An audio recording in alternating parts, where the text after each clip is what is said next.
فریاد برابری جنسیشان گوش عالم آدم را کر کرده است. به همه اتهام می‌زنند، کسی زیر تیر حملاتشان در امان نیست. از مؤسس فاکس نیوز راجر ایلز نگونبخت که با تهمت و توطئه از میدان خارجش کردند تا همین اواخر دونالد ترامپ و دست راستی‌ها.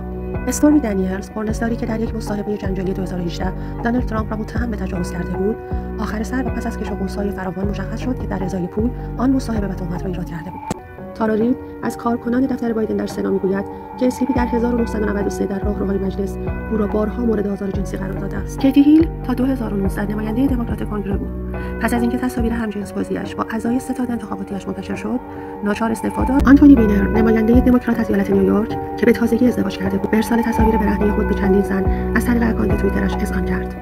وی در 16 ژوئن 2011 از سمتش استعفا داد. گری کاندید، نماینده دموکرات کالیفرنیا بود. رابطه پنهانی وی با دستیاری 23 ساله به نام چاندرا لوی پس از ناپدید شدن لوی فاش شد. جسد این زن جوان 1 سال بعد از 2008 کشف شد. اصلاح طلبها با این داستان قتل میترا استاد توسط محمد علی نجفی را ماله می‌کشیدند.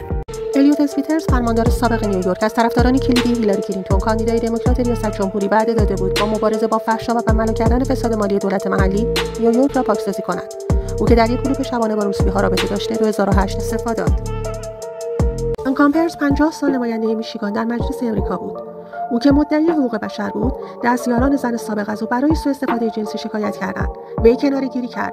کارآموز جوان کاخ سفید مونیکا لوینسکی مشخص شد که در دوران ریاست جمهوری بیل کلینتون با وی رابطه جنسی دهانی انجام داده.